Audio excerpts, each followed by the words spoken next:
अखबार उस्मान बिन अफ़्फ़ान रज़ी अल्लाह तआला अन्हु से इंशाअल्लाह।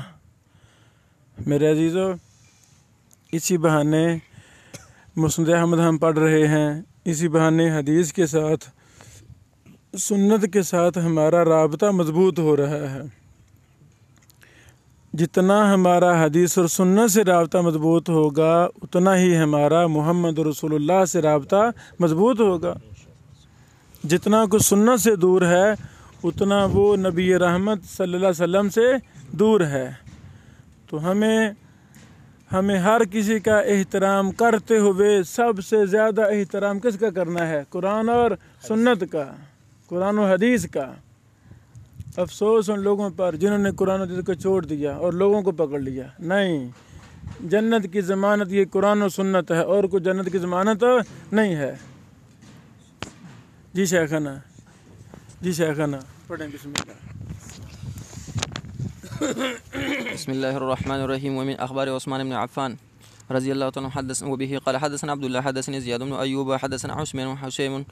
क़ाल ज़अम अबुल मिक़दाम अनिल हसन इब्न अबी हसन क़ाल दख़लतु मस्जिद फ़इज़ा अना बिउस्मान इब्न अफ़्फ़ान रज़ियल्लाहु तआला अन्हु मुत्तकिन अला रदाइह फ़अतौ सक़ाअन यख़्तसिमान इलैहि फ़ग़ज़ा बैनहुमा सुम्मा अतैतुहु फ़नज़रतु इलैहि फ़इज़ा रजुलुन हसनुल वजहि बिवजनतिहि नकतातु जुदरي وإذا شعره قد كسى ذراعيه وبه قال حدثنا وكيع حدثني أم غراب عن بنانة قالت ما خضب عثمان قط ما خضب عثمان رضي الله عنه قط. وبه قال حدثنا عبد الله حدثني عبد الله بن عمر القواري حدثنا أبو القاسم بن أبي زناد حدثني واقد بن عبد الله التيمي عن من رأى عثمان بن عفان زبب أسنانه بذهب. وبه قال حدثنا هشيم بن بشير إملاء قال أخبرنا محمد بن قيس الأسدي عن موسى بن طلحة قال سمعت ابن عثمان بن عفان رضي الله عنه وهو على المنبر وهو والمؤذن يقيم الصلاة وهو يستخبر الناس يسألهم عن أخبارهم وأسعارهم. وبه قال حدثنا عبد الله حدثني سعيد بن سعيد حدثنا إبراهيم بن سعد عن ابن شهاب عن السائب بن يزيد أن عثمان رضي الله عنه سجد في صلاة. وبه قال حدثنا عبد الله حدثني سريج بن يونس حدثنا محبوب بن مخرج بياع القوارير الكوفي ثقة كذا. قال سريج عن إبراهيم بن عبد الله يعني ابن فروح عن أبيه قال صليت خلف عثمان رضي الله عنه العيد فكبر 7 و5. وبه قال حدثنا محمد حدثنا سالم أبو جميع حدثنا الحسن وذكر عثمان رضي الله عنه وشدة حياته فقال إن كان ليكون في البيت والباب عليه مغلق فما يزوع عنه صوب في ذلك الماء ويمنعه الحياة أن يقيم الصلبة. وبه قال حدثنا إبراهيم بن خالد الصنعاني حدثني أمية بن شبل وغيره قالوا ولي عثمان 12 وكانت الفتنة 5 سنين. وبه قال حدثنا إسحاق بن عيسى بن الطباع عن أبي معشر قال وقتل عثمان رضي الله عنه يوم الجمعة لعثمان 18 ومزت من ذي الحجة سنة 35 وكانت خلافته 12 سنة إلا 12 يوما. وبه قال حدثنا عبد الله حدثني عبد الله بن عاز حدثنا معتمر بن سليمان قال به حدثنا أبو عثمان أن عثمان رضي الله عنه قتل في أوسط أيام التشريق. وبه قال حدثنا حسن بن موسى حدثنا أبو حلال حدثنا قتادة أن عثمان رضي الله عنه قتل وهو ابن 90 سنة أو 88. وبه قال حدثنا عبد الله حدثني جعفر بن محمد بن فزير حدثنا أبو نعيم حدثنا أبو خلة عن أبي علي قال كنا بباب عثمان في رضي الله عنه في عصر الأصحاب. وبه قال حدثنا عبد الرزاق حدثنا معمر عن قتادة قال صلى زبير على عثمان ودفنه وكان أوصى إليه. وبه قال حدثنا زكريا بن عدي عن عبد الله بن عمرو عن عبد الله بن محمد بن عقيل قال قتل عثمان رضي الله عنه سنة 35 وكانت الفتنة 5 سنين منها 4 أشهر للحسن. وبه قال حدثنا أبو نعيم حدثنا أبو خلة عن أبي علية قال كنا بباب عثمان في عصر الأصحى. وبه قال حدثنا حدثني عبيد الله بن عمر القواري حدثني القاسم بن الحكم بن أوس النصاري حدثني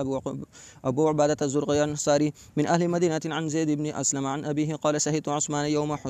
يوم حسر في موضع الجنائز ولو ألقي حجر لم يقع إلا على رأس رجل فرأيت عثمان رضي الله عنه أشرف من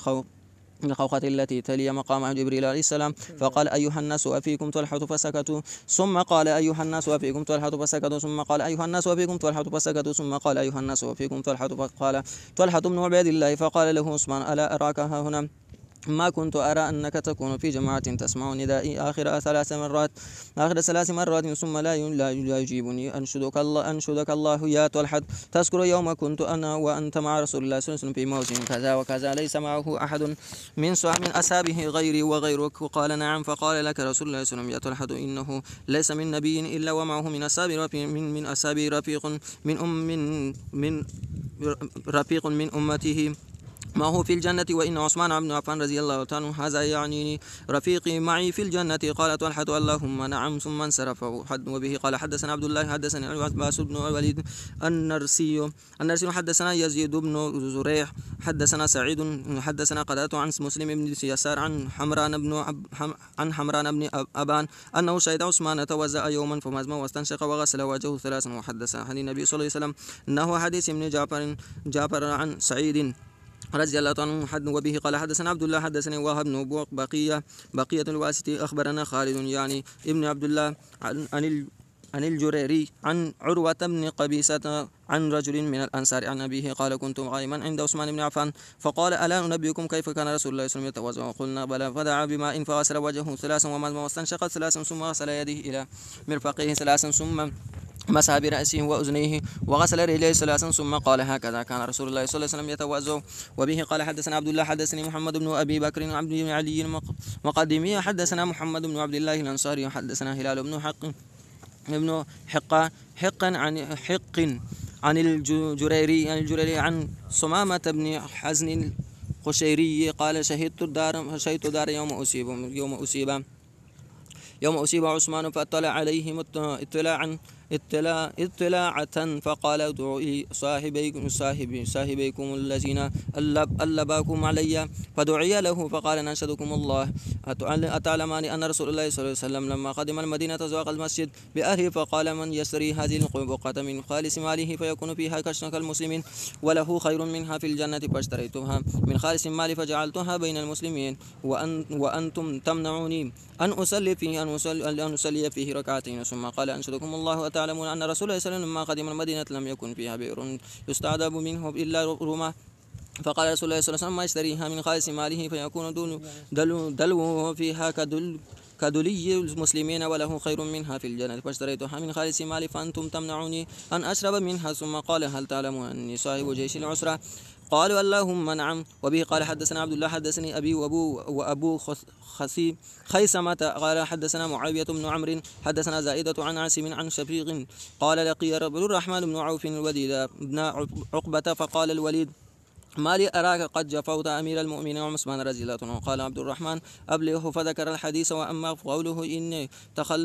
تخلفت يوم بدر فإني كنت أمرس رقية بنت رسول الله صلى الله عليه وسلم حتى ماتت وقد ضرب لي رسول الله صلى الله عليه وسلم بسهم ومن ضرب له رسول الله صلى الله عليه وسلم بسهم فقد شهد، فذكر الحديث بطول إلى آخره. وبه قال حدثنا عبد الله حدثني سفيان بن وكيع حدثني قبيصة بن عن أبي بكر بن عياش عن عاصم عن أبي وائل قال قلت لعبد الرحمن بن عوف كيف بايعتم عثمان وتركتم عليا رضي الله عنهما؟ قال ما ذنبي قد بدأت بعلي فقلت أبايعك على كتاب الله وسنة رسول الله صلى الله عليه وسلم وسيرة أبي بكر وعمر رضي الله عنه. قال وقال فيما استطعت. قال ثم فرستها على عثمان فقبلها. ثم وبه قال حدثنا هاشم بن عاصم حدثنا ليس حدثنا زهرة بن معبد قرشي عن أبي صالح مولى عثمان رضي الله عنه قال سمعت عثمان يقول على المنبر أيها الناس إني كتمتكم حديثا سمعته من رسول الله صلى الله عليه وسلم كراهية تفرقكم عني ثم بدا لي أن أحدثكموه ليختار امرؤ لنفسه ما بدله. سمعت رسول الله صلى الله عليه وسلم يقول رباط يوم في سبيل الله خير من 1000 يوم فيما سواه من المنازل. وبه قال حدثنا أبو سعيد مولى بني هاشم حدثنا عكرمة بن إبراهيم باهلي حدثنا عبد الله بن عبد الرحمن بن أبي ذباب وذكر وبه حدثنا وبه قال حدثنا أبو سعيد حدثنا ابن لهيعة أخبرنا موسى بن وردان قال سمعت سعيد المسيب يقول سمعت عثمان يخطب على المنبر وهو يقول كنت أبتاع تمر من بطن من اليهود يقال لهم بنو قينقاع فأبيعه بربح الأسعي فبلغ ذلك النبي صلى الله عليه وسلم فقال يا عثمان إذا اشتريت فاقتل وإذا بعت فكل. وبه قال حدثنا بشر بن شعيب بن أبي حمزة حدثني أبي عن الزهري حدثني عنوة بن زبير أن عبيد الله بن عدي بن الخيار أخبره أن عثمان رضي الله عنه قال له إن الله قد بعث محمدا عليه الصلاة والسلام بالحق فكنت ممن استجاب لله ولرسوله وآمن بما بعث به محمد صلى الله عليه وسلم عليه الصلاة والسلام ثم هاجرت إلى الهجرتين ونلت سحرا رسول الله صلى الله عليه وسلم بايعت رسول الله صلى الله عليه وسلم فوالله ما عصيته ولا غششته حتى توفاه الله عز وجل. अल्लाह अकबर, जज़ाकुमुल्लाह खैरा। अल्हम्दुलिल्लाह हमारी मुस्नद उस्मान मुकम्मल हुई। अब हम मुस्नद अली बिन अबी तालिब रज़ी अल्लाह अन्हु शुरू करते हैं 562 नंबर हदीस से। مسند علي بن ابي طالب وبه قال حدثنا ابو احمد محمد بن عبد الله بن الزبير حدثنا سفيان عبد الرحمن بن الحارث بن عياش بن ابي ربيعه عن زيد بن علي عن عبيد الله بن ابي رافع عن ابن قال وقف رسول الله بعرفه فقال هذا الموقف وعرفه كلها موقف وافاض حين غابت الشمس ثم اردف اسامه فجعل يعنق على بعيره والناس يضربون يمينه وشمال التلفزيون ويقول السكينه ايها الناس ما تهجم فصلى بهم الصلاتين المغرب والعشاء ثم بات حتى اصبح ثم اتى قزع فوقف على قزع فقال هذا الموقف هو جمع كلها موقف ثم سار حتى محسرا فوقف عليه فقرأ ناقه فخبت حتى جاز الوادي ثم حبسها ثم اردف الفضل وسار حتى أتى الجمرة فرماها ثم أتى المنحر فقال هذا المنحر ومن كلها منحر. قال واستفتته جارية شابة من خثم فقال إن أبي شيخ كبير قد أفنى وقد أدركته فريضة الله في الحج فهل يجزي عنه أن أؤدي عنه؟ قال نعم فأدي عن أبيك. قال وقد لوى عنق الفضل فقال له بس يا رسول لما لويت عنق ابن عمك؟ قال رأيت شابا وشابة فلم آمن الشيطان عليهما. قال ثم جاء وجه فقال يا رسول الله حلقت قبل أن أحرق؟ قال إن حرق ولا ثم أتاه فقال يا رسول إني أفزت قبل أن أحلق؟ قال احلق وأقصر ولا حرق. ثم أتى البيت فطاف ثم أتى زمزم فقال يا بني عبد المطلب سقايتكم ولولا أن يغلبكم الناس علي نزعت بها. وبه قال حدثنا عبد الصمد بن عبد الوارث حدثنا هشام عن قتادة عن أبي حرب الأسود عن أبي عن علي قال قال رسول الله بول الغلام يوضح عليه وبول الجارية يغسل. قال قالت هذا لم يطعما فإذا طعما غسل بولهما به. قال حدثنا عبد الله حدثني أحمد بن عبدة البصري وحدثنا المغيرة بن عبد الرحمن بن الحارث المخزومي حدثنا أبي عبد الرحمن بن الحارث عن زيد بن علي بن حسين بن علي عن أبي علي بن حسين عبد الله بن أبي رافع مولى رسول الله صلى الله عليه وسلم عن علي بن ابي طالب النبي صلى الله عليه وسلم وقف بعرفه وهو مردف اسامه بن زيد فقال هذا الموقف وكل عرفه ثم دفع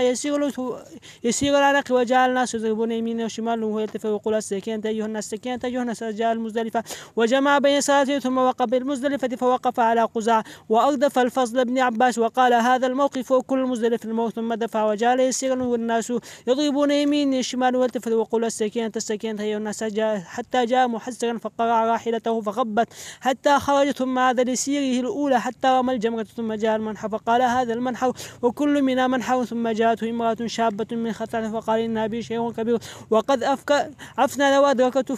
وأدركته فريضة الله في الحج ولا يستطيع أداء فيجزي عنه أن أؤديها عنه. قال رسول الله وجعل يصرف وجهه الفضل بن عباس ثم أتاه فقال إني رميت الجمرة وأفزت ولبست ولم أحلق. قال فلا حرج فاحلق. ثم أتاه وجهه فقال إني رميت وحلقت ولبست ولم أحلق. فقال لا حرج فانهوا. ثم فعل الرسول فدعا بالسجل من ماء زمزم فشرب منه وتوضأ ثم قال انزلوا يا بني عبد فلولا أن تغلبوا عليها لنزلت. فقال لا بأس يا رسول إني رأيتك تصرف وجه ابن أخيك. قال إني رأيت غلاما شابا وجارية شابة فخشيت عليهما الشيطان. وقبله قال حدثنا أبو سعيد مولى بن هشام حدثنا إسرائيل حدثنا أبو إسحاق عن الحارث عن علي قال كان الرسول صلى الله عليه وسلم إذا عوذ مريض قال أذهب البأس رب الناس يشفي أنت الشافي لا شفاء إلا شفاء لا يغادر سقما. وبه قال حدثنا أبو سعيد حدثنا إسرائيل حدثنا أبو إسحاق عن الحارث عن علي قال الرسول صلى الله عليه وسلم لو كنت مؤمرا أحدا دون مشورة المؤمنين لأمرت ابن أم معبد. وبه قال أم عبدنا. وبه قال حدثنا أبو سعيد حدثنا سعيد بن سلمان بن الحسام مدني مولى لآل عمر حدثنا يزيد بن عبد الله بن الهادي عن أبي سليم عن أمه قال بينما نحن بمنى إذا علي بن أبي يقول إن الرسول صلى الله عليه وسلم قال إن هذه أيام أكل وشرب فلا يصوم أحد واتبع الناس حتى على جمل يسوق بذلك. به قال حدثنا أبو سعيد حدثنا إسرائيل حدثنا أبو على نبي عبد الرحمن عن علي وفا وقال من كذب في حلمه كل فاقد شعيرة يوم. وبه قال حدثنا أبو سعيد وحسين بن محمد قال حدثنا إسرائيل بن أبي سهل الحسن عن علي قال الرسول صلى الله عليه وسلم يصلي ركعتين الفجر إن قام به. قال حدثنا أبو سعيد حدثنا ابن الواحد بن زياد الثقفي حدثنا عمارة بن القعقاع الحارث بن يزيد العكلي عن أبي زرعة عن عبد الله بن نجي قال علي كان لي ساعة من الساعة يدخل فيها الرسول فإن كان قائما يصلي سبح بي فكان ذلك إذنه لي وإن لم يكن إذنه أذن لي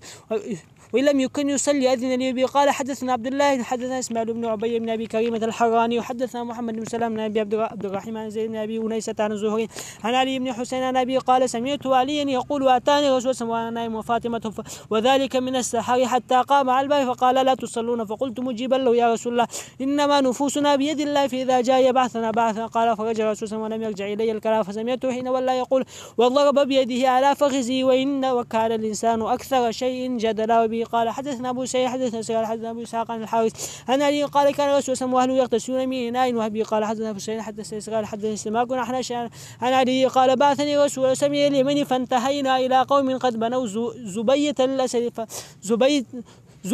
للأسد فبينهم كذلك يتتابعون إذ سقط رجل فتعلق بها ثم تعلق رجل بها حتى ساووا فيها 4 فجرحهم الأسد فانتدب له رجل بحربة فقتله وماتوا من جراحتهم كلهم فقاموا أولياء الآخر فأخرجوا السلاح ليقتتلوا فأتاهم علي على تفيئة ذلك فقال تريدون أن تقاتلوا رسول سمحيوا إني أقضي بينكم بقضاء إن رضيتم فهو القضاء وإلا حجز بعضكم عن بعض حتى تأتي النبي صلى الله عليه وسلم فيكون هذا الذي يقضي بينكم فمن عادى بعد ذلك فلا حق له. إجماع من قبائل الذين حضروا البئر ربع الدية وثلث الدية ونصف الدية والدية كاملة فللأول الربع لأنه هلك من فوق وللثاني ثلث الدية وللثالث نصف الدية فأبوا يرضوا فأتوا النبي صلى الله عليه وسلم عند مقام إبراهيم فقصوا عليه القصة قال أن أقضي بينكم واحتبى فقال رجل من القوم إن علي قضى فينا فقصوا عليه القصة فأجازوا الرسول صلى الله عليه وسلم. قال حدثنا بحث حدثنا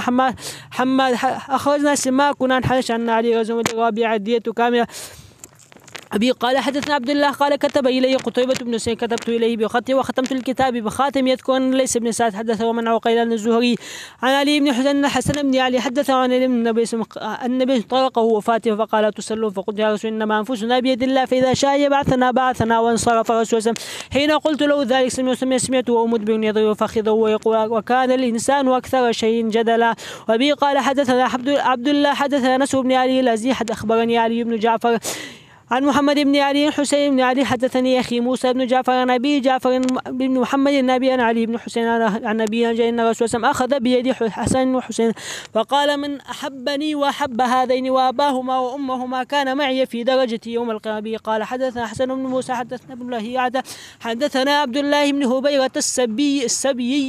عن عبد الله بن زرير الغافقي عن علي قال الرسول صلى الله عليه وسلم لا تنكح المرأة على عمتها ولا على خالتها. أبي قال حدث حسن بن حسين مولى بن هاشم قال حدثنا ابن لهيعة حدثنا عبد الله بن هبيرة عن عبد الله بن زرير أنه قد دخلت على علي بن قال حسن يوم الأتى فقرب إلينا خزيرة فقلت أسلحك الله لو قربت إلينا من هذا البط يعني الوزة فإن الله عز وجل قد أكثر الخير. فقال ابن زرير إني سمعت رسول يقول لا يحل لخليفة من ماء الله إلا قصعتان قصعة يأكلها وهو وأهله وقصعة يضعها من بين يدي الناس. وقال حدثنا معتبر بن سليمان نبيا مغيرة بن موسى أن علي قال ما رميت مذ تفل النبي صلى الله عليه وسلم. قال حدثنا محمد بن فزيل حدثنا مطرف عن ابي سعد عاصم عن قال كان الرسول صلى الله عليه وسلم يوتر اول الليل وفي وسطه وفي اخره ثم ثبت له الوتر في اخره. به قال حدثنا عبد الله حدثني ابو ابراهيم الترجماني حدثنا الفرج بن فضالة عن محمد بن عبد الله بن عمرو بن عثمان عن امي فاطمة بنت حسين ابي النبي صلى الله عليه وسلم قال لا تديموا النظر الى المجذمين واذا كلمتموهم فليكن بينكم وبينهم قيد رمح. به قال حدثنا عبد الله حدثنا محمد بن ابي بكر المقدمي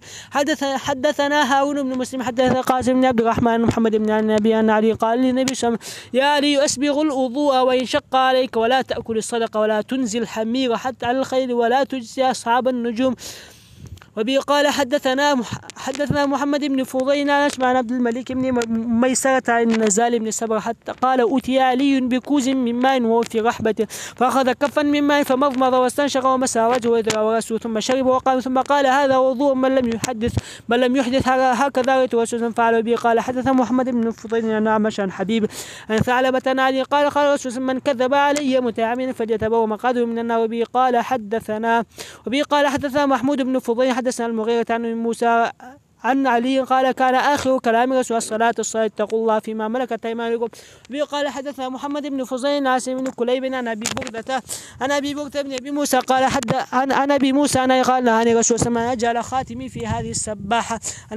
أو التي تليها. به قال حدثنا محمد بن جعفر حدثنا معمر أخبرنا الزهري عن أبي عبيد مولى عبد الرحمن بن وقال ثم شهدت علي بن أبي طالب بعد ذلك يوم عيد فبدأ بالصلاة قبل الخطبة وصلى بلا أذان ولا إقامة ثم قال سمعت رسول ينهى أن يمسك أحد من نسكه شيء فوق 3 أيام. به قال حدثنا عبد الله حدثنا سويج بن يوسف حدثني علي بن أبي هاشم يعني ابن البريد عن محمد بن عبد الله بن ابي رافع حدث عن عمر بن علي بن الحسين ابي قال عن النبي صلى الله عليه وسلم خير النساء الدنيا والاخره ولم يخيروهن الطلاق. به قال حدثنا عبد الله قال وحدثناه يحيى بن ايوب حدثنا علي بن هاشم بن الوليد فذكر مثله وقال خير النساء بين الدنيا والاخره ولم يخيرهن الطلاق. به قال حدثنا ابو يوسف المؤدب يعقوب جارنا قال حدثنا ابراهيم بن سعيد عبد الله بن عن عبد العزيز بن المطلب عن عبد الرحمن بن الحارث عن زيد ابن علي بن الحسين النبي قال جدي قال رسول الله من قتل دون ماله فهو شهيد. قال حدثنا محمد بن ابي عدي عن سيغان قتادة عن ابي حجان وبيت عن علي النبي صلى يوم الاحزاب ملأ الله بيوتهم وقبورهم نارا كما شغلونا على الصلاة حتى آبت الشمس. به قال حدثنا سفيان الزهري عن الحسن وعبد الله بن محمد بن علي عن أبيهما وكان حسن أرضاهما في أنفسنا أن علي قال لابن عباس رضي الله عنه أن الرسول صلى الله عليه وسلم نهى عن نكاح المعتات واللحوم الحمر الأهلية زمن الخيبر. وبه قال حدث سفيان كالنجان بن أبي ليلى عن علي أمرني رسول الله صلى الله عليه وسلم أن نقسم بدنه أقوم عليها وأن نقسم جلودها وجلالها وأمرني أن لا أعطي الجازر منها شيء وقال نحن نعطيه من عندنا. وبه قال حدثنا سفيان عن أبي إسحاق عن زيد بن أثيع رجل حمدان سألنا علي بأي شيء بعث به يعني يوم بعثه النبي صلى الله عليه وسلم مع أبي بكر في الحجة قال بعثت ب4 لا يدخل الجنة إلا نفس مؤمنة ولا يطوف بالبيت عريان ومن كان بينه وبين النبي صلى الله عليه وسلم فعادوا إليه إلى مدة ولا يحج المشركين والمسلمين بعد ما عمل هذا. وبه قال حدث سفيان أبي سعيد حارثنا عليه فقضى محمد أن الدين قبل الوصية وأنتم تقرؤون الوصية قبل الدين وأن أعيان بني الأم يتوارثون دون بني الأعلات. وبه قال حدث سفيان عطاء بن سلمة عن أبي عن قال النبي صلى الله عليه وسلم لا أعطيكم وأدعو أهل الصوفة تلوات بطون من الجوع. وقال مرة لا أخدمكما وأدعو أهل الصوفة تطوى. به قال حدثنا عبد الله حدثنا عبد الرحمن بن زياد القطواني حدثنا زيد بن حباب أخبرني حرب بن أبو سفيان من قري حدثنا محمد بن علي أبو جعفر حدثني عني عن أبي أنه رأى رسول الله يسعى بين الصفا والمروة في المساء كاشفا عن ثوبه قد بلغ إلى ركبته. به قال حدثنا عبد الله حدثني أبو كريب محمد بن العلاء حدثنا ابن المبارك يحيى بن أيوب عن عبيد الله بن زهر عن علي بن يزيد قاسم عن أبي أمامة قال علي كنت آتي النبي صلى الله عليه وسلم فأستأذنه فإن كان في صلاة سبح وإن كان في غير صلاة أذن له. به قال حدثنا سفيان مطرف عن الشعبي عن أبي جحيفة قال سألنا عليا عن هندكم من رسول الله صلى الله عليه وسلم شيء بعد القرآن قال لا والذي فلق الحبة وبرأ النسمة وقال إلا فهم يؤتيه الله عز وجل رجلا في القرآن أو فيما في السيف قلت وما في السبق قال العقل في كاك الأسير ولا يقتل المسلم بكافر. به قال حدثنا سفيان عمرو أخبرني حسن بن محمد بن علي أخبرني عبيد الله بن أبي رافع وقال مرة عبيد الله بن أبي رافع أخبرنا سمع علي يقول بعثني رسول الله أنا والزبير والمقداد قال انطلقوا حتى تأتوا روزة خاخ فإن بها زعينة معها كتاب فخذوه منها فانطلقنا هذا بنا خيل حتى أتينا روضة فإذا نحن بالزعينة قلنا أخرج الكتاب قالت ما معي من كتاب قلنا لتخرجن الكتاب ولنلقين الثياب قال فأخرج الكتاب من عقاسها فأخذنا كتاب فأتينا برسول فإذا فيه حاتم بن أبي بلتع إذا ناس من المشركين بمكة يخبرهم ببعض أمر رسول فقال رسول يا حاتم ما هذا قال لا تعجل علي إني كنت أمرا ملصقا في قريش ولم أكن من أنفسها وكان من معك من المهاجرين لهم قرابات يحمون أهلهم بمكة فأحببت إذ فاتني ذلك من النسب فيما أن أتخذ فيهم يدا يحمون بها قرابتي وما فعلت ذلك كفرا ولا ارتدادا عن ديني ولا رضا بالكفر بعد لسان. فقال رسول الله إنه قد صدقكم فقال عمر دعني أضرب عنق هذا المنافق فقال إنه قد شهد بدرا وما يدريك لعل الله قد اطلع إلى أهل بدر فقال اعملوا ما شئتم فقد غفرت لكم. दानी अज़रिब उनकाहु उमर बिन खत्ताब ने बड़े ज़्यादा मौके पर ये जुमला बोला है ना को मुनाफिक को देखते कि कमज़ोर मैं गर्दन उड़ाता हूँ। इस पर कायम होना चाहिए। ये पूरा जुज़ है, ये कम अज़ कम 100 हदीस होगी, पूरा जुज़ है, इनको अलग करना चाहिए। दानी या रसूलल्लाह अज़रिबूनुका सुभान अल्लाह, ये उमर फारूक की आदत थी। قال حدثني حجاج بن يوسف الشاعر قال حدثنا يحيى بن احمد حدثنا ابو عوانة عن عطاء بن سالم موسى بن سالم بن ابي جهزم عن ابا جعفر حدثه عن ابي عن علي حدثهم ان الرسول صلى الله عليه وسلم نهاني عن ثلاث قال فما لي له خاصة ام للناس عامة نهاني عن القصي والميثرة وان اقرأ وانا راكع به. قال حدثنا عبد الله حدثني وهب بن بقية الواسطي حدثنا عمر بن يونس يعني اليمامي عن عبد الله بن عمر اليمامي حسن بن زيد بن حسن حدثني ابي عن ابي انا قال كنت النبي صلى الله عليه وسلم فاقبل ابو بكر وعمر رضي الله فقال يا علي وهذان سيدا كهول اهل الجنه والشباب ابا النبيين والمرسلين. قال حدثنا سفيان عن ابن ابي نجيح عن ابي عن رجل سمع علي يقول اردت ان اخطب الى رسول ابنته فقلت ما لي من شيء فكيف ثم ذكرت صلته وعادته فخطبتها اليه فقال هل لك من شيء فقلت لا. قال فإن درعك الحطيمية. الله أكبر.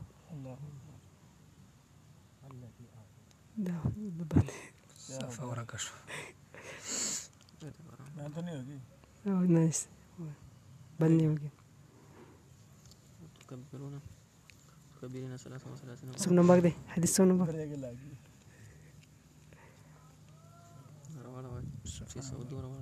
صفحة نمبر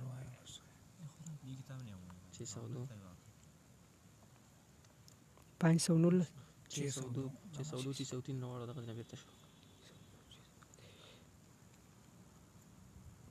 अखबार सुफियान पश्तो बोलने वाले कितने लोग हैं?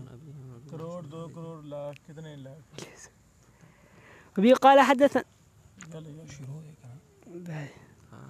قال حدثنا سفيان بن ابي نجيح عن ابي ان رجل عن علي يقول اردت ان اخطب الى رسول ابنته فقال ما لي من شيء فكيف ثم ذكرت صلته وعائلته فخطبتها اليه فقال هل لك من شيء هل لك فقلت لا. قال فإن درعك الحطيمية التي اعطيتك يوم كذا وكذا قال هي عندي فاعطينيها. قال فاعطيتها اياه. وفي قال حدثنا سفيان عن عبيد الله بن ابي يزيد المجاهد عن ابي ليلى عن علي ان فاطمة اتت النبي تستخدمه فقال الا ادلك على ما هو خير لك من ذلك تسبحين 33 وتكبرين 33 وتحمدين 33 أحد و34. وبه قال حدثنا عبد الله حدثني عبد الله على ابن حماد النيكسي وحدثنا داود بن عبد الرحمن حدثنا عبد الله بن مسلمة الرازي عن ابي عمرو البجلي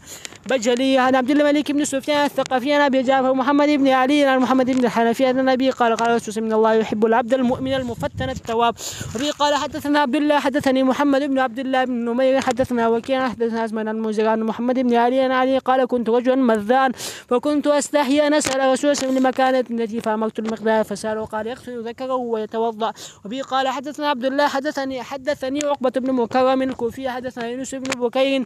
حدثنا محمد بن اسحاق عن سعيد بن ابي سعيد المقبوري حدث عن ابي هنا عبد بن ابي عن ابي عن علي قال رسول الله لولا ان اشق على امتي لامرتهم بالسواك عند كل صلاه. قال حتى ابو بكر بن عياش حدثنا مغيرة بن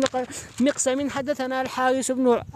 العكري عن عبد الله بن نجين قال علي كان لي من رسول مدخلان في الليل والنهار وكنت إذا دخلت عليه وهو يصلي تنحنح فأتيته ذات ليلة فقال أدري من أحدث الملك الليلة كنت أصلي فسمعت خشفة في الدار فخرجت فإذا جبريل عليه السلام فقال ما زلت هذه الليلة أنتظرك كأن في بيتك كلبا فلما استجد دخول وأنا لا ندخل بيتا فيه كلب ولا جنب ولا تمثال. أبي قال حدثنا أبو بكر بن عائشة حدثنا أبو سلمة شريح بن نعمان الهمداني عن ابن قال نهى رسول الله أن يضحي بالمقابلة أو بالمات والشرقاء وخرقاء وجداء. أبي قال حدثنا جرير ابن عبد الحميد المنصور عن هلال بن وهب بن جان عن علي قال رسول الله لا يصلي بعد أن تكون الشمس بيضاء مرتفعة. أبي قال حدثني يحيى بن سعيد بن جان قال حدثني إبراهيم بن عبد الله بن حنان أبي عن ابن عباس عن قال لا رسول الله أنا أقرأ وأنا راكع وأنا خاتم الذهب وعن القسيل والمعصفر. أبي قال حدث أبو معاوية حدثنا من حكم بن عتيبة عن عبد الرحمن بن أبي قال جاء أبو موسى الحسن بن علي يعود فقال له علي عائدا جئت أم شامتا قال لا بل عائدا قال فقال له علي كنت جئت عائدا فإني سمعت رسول الله يقول إذا عاد رجل أخاه المسلم ومشى في خرافة الجنة حتى يجلس فإذا جلس غمرته الرحمة فإن كان غدوة صلى عليه 70,000 ما حتى يمسي وإن كان مساء صلى عليه 70,000 من حتى يصبح. قال حدثنا عبد الله حدث سويد بن سعيد بسنة 26 و200 حدثنا مسلم بن خالد الزنجي حدث قال أبو عبد الرحمن قلت للسويني ولما سمي الزنجية؟ كان شهير السويني عبد الرحمن بن الحسن زي بن عبد علي بن حسين عن أبي عن عبيد الله بن أبي رافع عن علي بن أبي طالب أن الرسول صلى الله عليه وسلم وقف بعرفة وهو مردف أسامة بن قال هذا موقف كل عرفة الموت ثم داف فجعل يسير العنق والناس يضربونه والشمال وهو يلتفت فقال السكينة ويلتفت ويقول السكينة أيها الناس سكينة أيها الناس حتى جاء المزدلفة فجمع بين الصلاة ثم وقف المزدلفة فالفضل بن عباس ثم وقف على قزاح قال هذا الموقف وكل المزدلفة ثم دفع فجعل يسير العنق والناس يضربون يمين وشمال والتفت ويقول السكينة أيها الناس سكينة أيها الناس فلما وقف على محسب قرار راحلته فخبت به حتى خرج من الوادي ثم سار سيرته حتى الجمرة ثم دخل المنح فقال هذا المنح وكل منا منحو فذكر مثل حديث أحمد بن عبد المغير بن عبد الرحمن مثله والنحو به قال حدث عبد الله حدث إسماعيل بن ما إسماعيل بن عن زيد بن جبيرة عن داود بن الحسين عن عبيد الله بن أبي رافع يعني قال الرسول صلى الله عليه وسلم لا يبغض العرب إلا منافق وبه قال حدثنا أبو معاوية حدثنا إبراهيم التيمي عن أبي قال خطبنا علي قال من زرع أن عندنا شيء نقوي إلا كتاب الله وهذه صحيفة فيها أسنان ولبيل وأشياء من الجراحات فقال كذب قال فيها قال الرسول المدينة حرم ما بين عير إلى ثور فمن أحدث فيها حدثا أو آوى محدثا فعليه لعنة الله والملائكة والناس أجمعين لا يقبل الله منه يوم الجماعة عدلا يوم القيامة عدلا ولا صرفا ومن ادعى إلى غير أبيه وتولى غير مواليه فعليه لعنة الله والملائكة والناس أجمعين لا يقبل الله منه يوم القيامة صرفا ولا عدلا وذمة المسلمين واحدة يسعى بها أدناه به قال حدثنا أبو معاوية حدثنا اسمنا خيثمة سويد بن غفلة قال علي إذا حدثتكم عن رسول الله حديثا فلا أن أخر من السماء أحب إلي من أكذب عليه وإذا حدثتكم عن غيره فإنما رجل محارم والحرب خدع وسمعت رسول يخرج في آخر الزمان أقوام أحداث الأسنان سفهاء الأحلام يقول من قول خير البرية لا يجاوز إيمانهم حناجرهم فإنما لقيتموهم فاقتلوهم فإن قتلهم أجر لمن قتلهم يوم القيامة قال حدثنا حدثنا عن المسلمين عن الشتير بن شكل عن علي قال رسول يوم الأحزاب شغلونا عن الصلاة الوسطى صلاة لا سمر الله قبورهم وبيتهم نار ثم صلى بين العشاء بين المغرب والعشاء قال حتى أبو عمرو حتى العمل عن المنذر بن يعلى عن محمد بن الحنفية عن علي قال رجل المذان فاستحيا أن يسأل رسول المذي قال لمقدار سأل رسول الله المذي قال فسأله فقال رسول فيه الوضوء قال حدث عبد الله بن نمير حدثنا حجاج بن عن أبي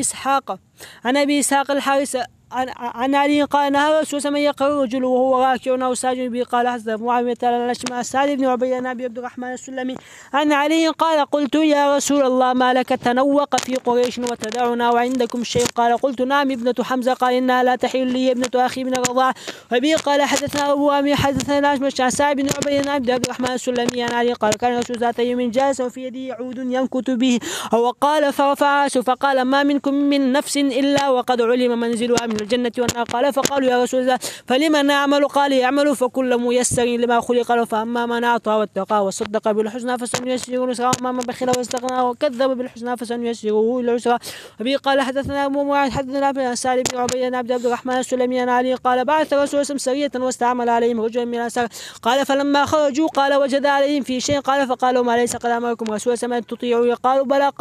قال فقال اجمعوا حتبا ثم دعا بنار فازرمها فيه ثم قال عزمت عليكم لتدخلونها قال فهم القوم يدخلوها قال فقال لهم شاب منا فغفرتم الى رسول الله من النار فلا تعجلوا حتى تلقوا النبي صلى الله عليه وسلم فإن امركم ان تدخلوها فادخلوها قال فرجعوا الى النبي فاخبروه فقال لو دخلتموها ما خرجتم منها ابدا انما الطاعة في المعروف. قال حدثني اسماعيل بن ابراهيم عن محمد بن عمرو حدثني واخر بن عمرو بن سعد بن معاذ قال شهدت جنازة في بني سلمة فقلت فقال نافع بن جبير اجلس فإني سأخبرك في هذا بثبت. حدثني مسعود بن الحكم الزرقي أنه سمع علي بن أبي طالب برحبة الكوفة ويقول كان رسول أمرنا بالقيام في الجنازة ثم جلس بعد وأمرنا بالجلوس. قال حدث اسماعيل عن سيد بن أبي عروبة عن عبد الله بن داناج عن حضير بن أبي ساسان الرقاشي أنه قال إنه قدم ناس من أهل الكوفة على عثمان فأخبروه بما كان من أمر الوليد بشربه الخمر فكلموا عليه في ذلك فقال دونك ابن عمك فأقم عليه الحد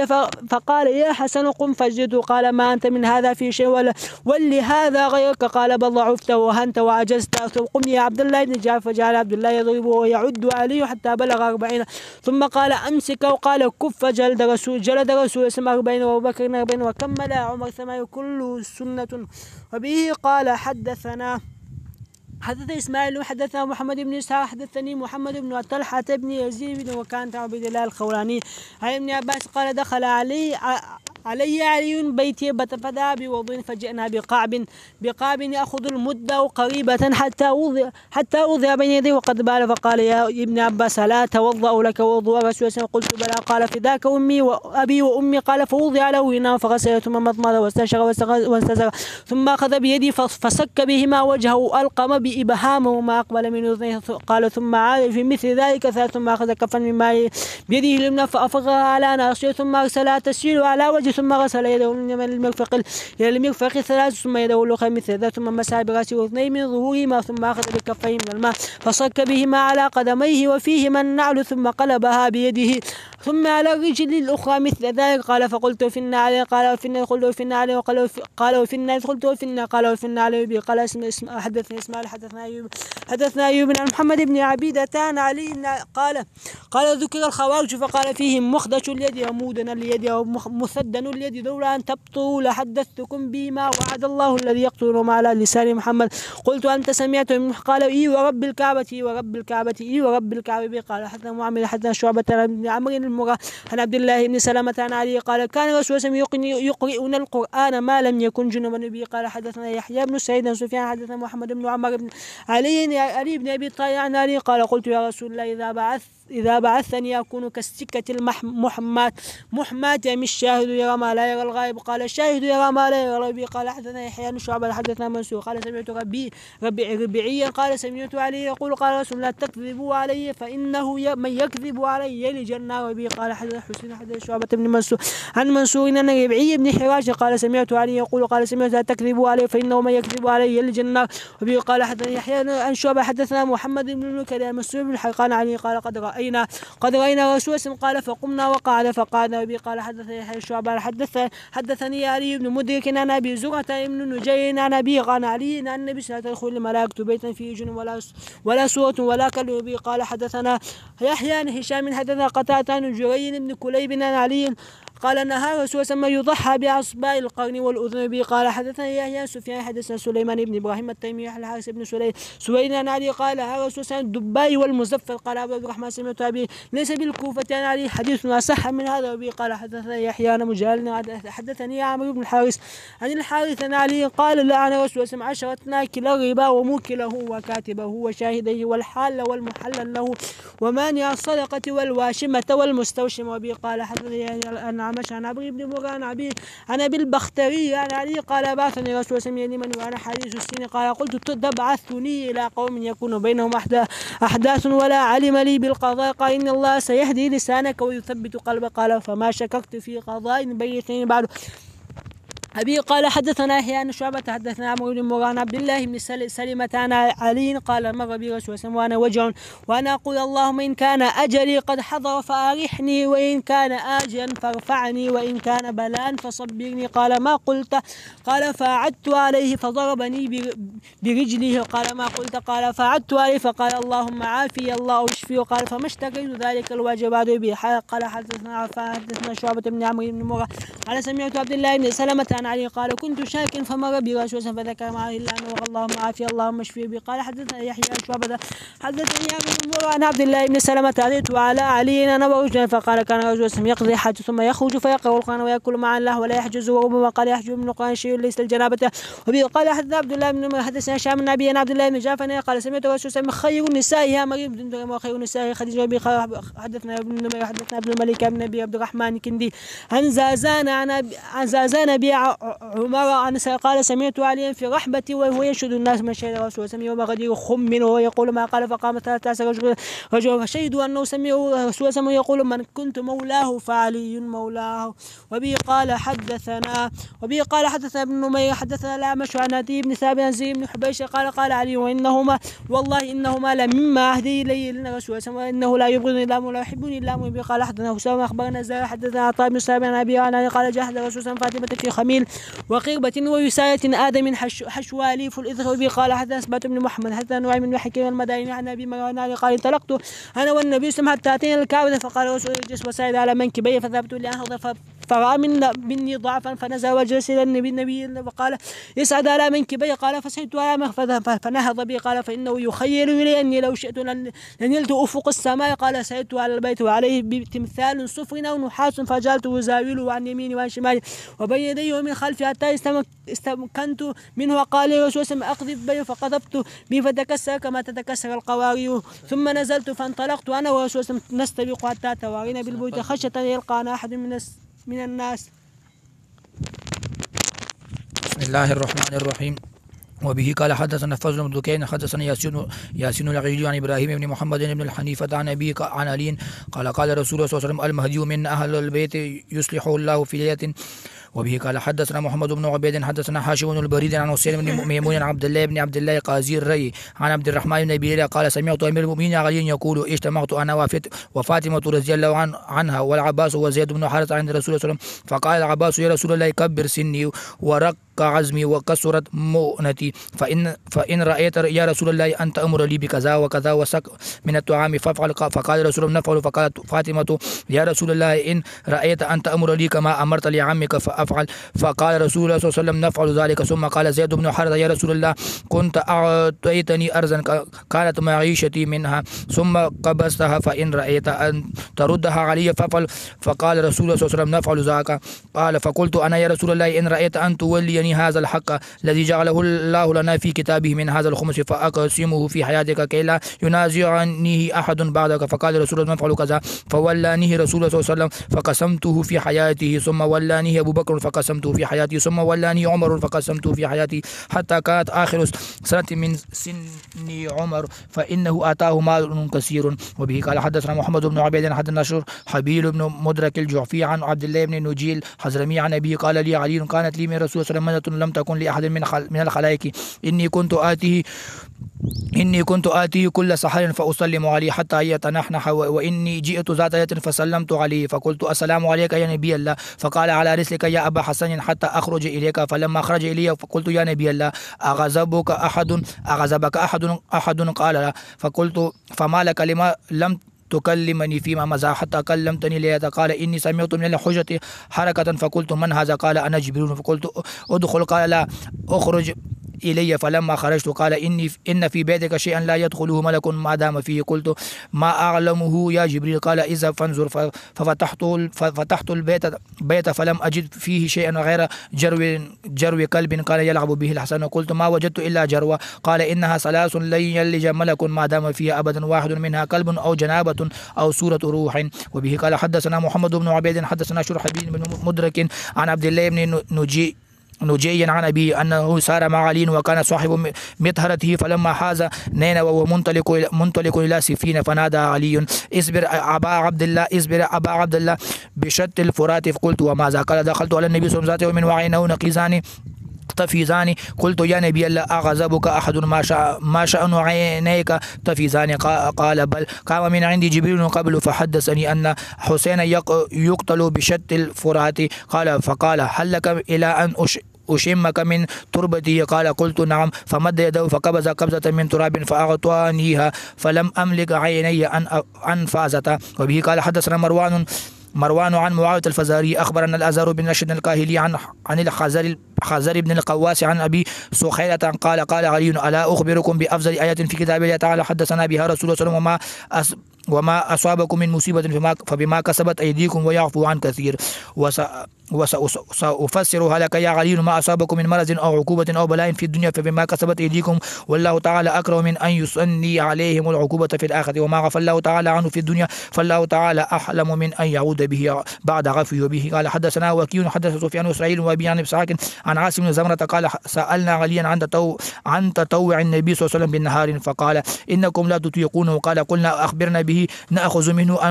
ما أطوقنا. قال النبي صلى الله عليه وسلم إذا صلى الفجر أمهل حتى إذا كانت الشمس منها ها هنا يعني من قبل المشرق مقدارها من صلاة العصر منها هنا من قبل المغرب قام فصلى ركعتين ثم يمهل حتى إذا كانت الشمس منها هنا يعني من قبل المشرق مقدارها من صلاة الظهر منها هنا يعني من قبل المغرب قام فصلى وأربعا قبل الظهر إذا زالت الشمس وركعتين بعدها وأربعا قبل العصر يفصل بين كل ركعتين بالتسليم على الملائكة المقربين والنبيين ومن تبعهم من المؤمنين والمسلمين. قال علي تلك 16 ركعة تطوع رسول الله صلى الله عليه وسلم بالنهار وقل من يداوم عليه. وبه قال حدثنا وكيع عن أبي قال حبيب بن أبي ثابت لأبي إسحاق حين حدثه يا أبا إسحاق يسوى حديثك هذا ملء مسجدك ذهبا. وبه قال حدثنا أبصد بن عامر وحسين قال حدثنا إسرائيل عن أبي إسحاق أن حسن علي قال من كلية قد أوتر الرسول صلى الله عليه وسلم من أوله وأوسطه وآخره فثبت الوتر آخر الليل. وبه قال حدثنا وكيع حدث سفيان عن أبي إسحاق عن عاصم بن زمرة عن علي قال الوتر ليس بحتم مثل سرعته ولكنه سنة سنها رسول الله صلى الله عليه وسلم. وبه قال حدثنا وكيع حدثنا شعبة عن إسحاق عن عاصم بن زمرة عن علي قال أوتر الرسول صلى الله عليه وسلم من أوله وآخره وأوسطه فانتهى وتره إلى السحر. وبه قال حدثنا وكيع حدثنا إسرائيل عن أبي إسحاق عن حارث بن مزرب عن علي قال لقد رأيتنا يوم بدر ونحن نلوذ برسول الله صلى الله عليه وسلم وهو أقربنا إلى العدو. وبه قال وكان من أشد الناس يومئذ بأسا. وبه قال حدثنا وكيع حدثنا عبد الملك بن مسلم حنفي عن علي قال جاء أعرابي النبي صلى الله عليه وسلم فقال يا رسول الله إنا نكون بالبادية فتخرج من أحدنا الرويحة فقال رسول الله إن الله عز وجل لا يستحي من الحق إذا فعل أحدكم فليتوأز ولا تأتوا النساء في أعجازهن. وقال مرة في أدبارهن والقطة الأخيرة لا تأتوا النساء من أدبارهن. وبه قال حدث إسحاق بن عيسى الطباع حدثني يحيى بن سليم عن عبد الله بن عثمان بن خشيم عن عبيد الله بن عياز بن عمرو القاري قال حد جاء عبد الله بن شداد فدخل على عائشة ونحن عندها جلوس مرجعه من العراق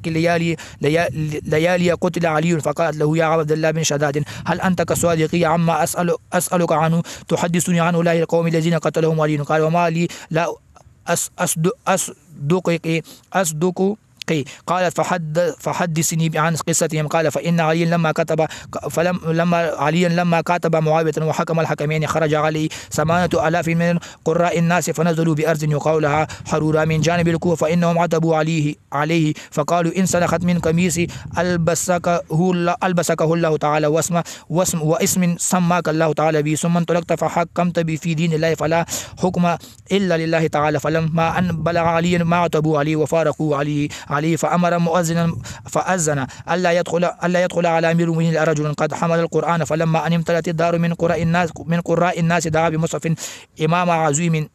إمام عظيم فوزعه بين يديه فجعل يسوقه بيده ويقول أيها المصحف حدث الناس. فناداه الناس فقالوا يا أمير المؤمنين ما تسأل عنه إنما هو مداد في ورق ونحن نتكلم بما روينا منه فماذا تريد؟ قال أصحابكم هؤلاء الذين خرجوا بيني وبينهم كتاب الله عز وجل يقول له تعالى في كتابه في امرأة ورجل وإن خفتم شقاق بينهما فابعثوا حكما من أهله وحكما من أهلها يريد إصلاحا إن يريد إصلاحا يوفق الله بينهما. فأمة محمد أعظم دما وحرمة من امرأة ورجل ونقموا علي أن كتبت معاوية كتب علي بن أبي طالب وقد جاءنا سهيل بن عمرو ونحن مع رسول بالحديبية حين صالح قومه قريشا فكتب رسول بسم الله الرحمن الرحيم فقال سهيل لا تكتب بسم الله الرحمن الرحيم قال كيف نكتب؟ فقال اكتب باسمك اللهم. فقال رسول الله فاكتب محمد رسول الله صلى الله عليه وسلم. فقال لو أعلم أنك رسول الله صلى الله عليه وسلم لو مخالفك. فكتب هذا ما صالح محمد بن عبد الله قريشا يقول له تعالى في كتابه لقد كان لكم في رسول الله أسوة حسنة لمن كان يرجو الله واليوم الآخر فبعث إليهم علي عبد الله بن عباس رضي الله عنه فخرجت معه حتى إذا توسطنا عسكرهم قام ابن القواء يخطب الناس فقال يا حملة القرآن إن هذا عبد الله بن عباس رضي الله عنه فمن لم يكن يعرفه فأنا أعرفه من كتاب الله تعالى ما يعرفه به هذا ممن نزل فيه وفي قوم خصمون فردوه إلى صاحبه ولا توازعه كتاب الله. فقام خطباؤهم فقالوا والله لنوازعنه كتاب الله فإذا جاء بحق نعرفه لنتبعنه وإذا جاء بباطل لنبكتنه بباطل. فوازعوا عبد الله الكتاب 3 أيام فرجع منهم 4000 كلهم طائب فيهم ابن القواء حتى أدخلهم على علي الكوفة فبعث علي إلي بقيتهم فقال قد كان من أمرنا وأمر الناس ما قد رأيتم فقفوا حيث شئتم حتى تجتمع أمة محمد بيننا وبينكم ألا تسفكوا دما حراما أو تقطعوا سبيلا أو تظلموا ذمة فإنكم إن فعلتم فقد نبذنا إليكم الحرب على سواء لا يحب الخائنين فقالت له عائشة يا ابن الشداد فقد قتلهم فقال والله ما بعث إليهم حتى قطعوا السبيل وسفكوا الدم واستحلوا أهل الذمة فقالت الله قال الله الذي لا إله إلا هو لقد كان قال فما شيء بلغني عن أهل العراق يتحدثون ويقولون ذو السدي وذو السدي قال قد رأيته وقمت مع عليه في القتلى فدعا الناس فقال أتعرفون هذا فما أكثر من جاء يقول فقد رأيته من مسجد بني فلان يصلي ورأيته من مسجد بني فلان يصلي ولم يأتوا به فيه بثبت يعرف إلا ذلك قال فما قول علي حين قام علي كما يزعم أهل العراق قال سمعت يقول صدق الله ورسوله قال هل سمعت منه أنه قال غير ذلك قال اللهم لا قالت أجل صدق الله ورسوله يرحم الله علي إنه كان من كلامه لا يرى شيئا يعجبه إلا قال صدق الله ورسوله فيذهب أهل العراق يكذبون عليه ويزيدون عليه في الحديث وبه قال حدثنا معاوية حدثنا أبو إسحاق عن شعبة عن الحكم عن أبي محمد الهذلي عن علي قال كان الرسول صلى الله عليه وسلم في جنازة فقال أيكم ينطلق إلى المدينة فلا يدعو بها وسنا إلا كسره ولا قبر إلا سواه ولا سورة إلا لتوخها فقال رجل أنا يا رسول الله صلى الله عليه وسلم فانطلق فهاب أهل المدينة فرجع فقال علي أنا أنطلق يا رسول الله فانطلق ثم رجع فقال يا رسول الله لم أدع بها وسنا إلا كسرت ولا قبرا إلا سويت ولا سورة إلا لتوختها ثم قال الرسول صلى الله عليه وسلم من عاد لصنعته شيء من هذا فقد كفر بما أنزل على محمد ثم قال لا تكونن فتانا ولا مختالا ولا تاجرا إلا تاجر خير فإن أولئك هم المسبوقون بالعمل وبه قال حدثنا محمد بن جعفر حدثنا شعبة عن الحكم من رجل من أهل البصرة قال ويكنونه أهل البصرة أبا مورع قال وأهل الكوفة يكنونه بأبي محمد قال كان الرسول صلى الله عليه وسلم في جنازة فذكر الحديث ولم يقل عن علي وقال ولا سورة إلا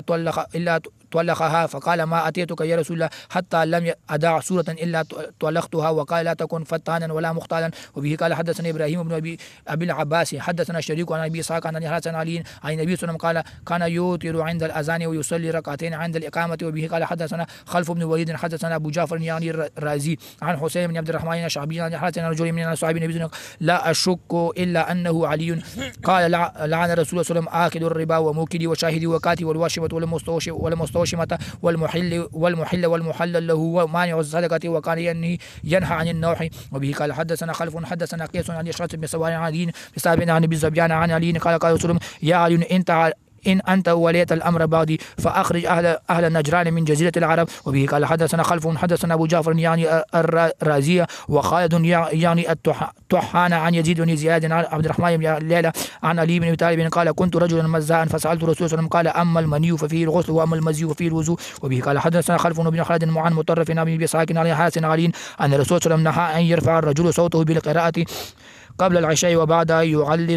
يغلط أصحابه وهم يصلون به قال حدثنا خلف حدثنا خالد عن عاصم بن كليب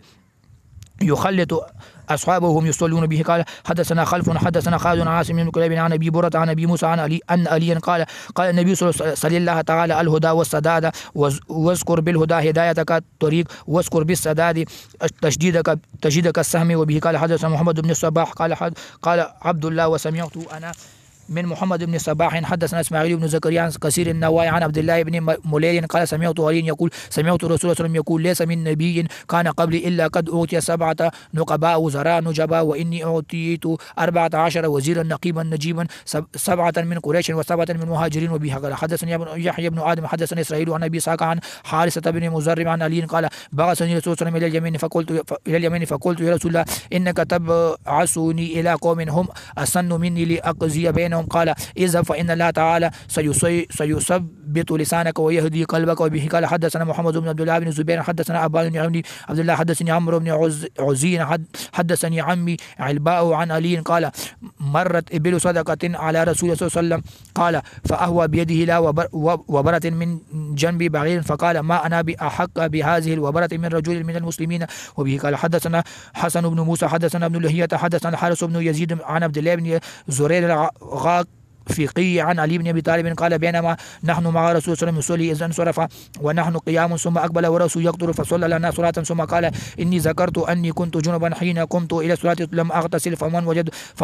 وجد منكم في بطنه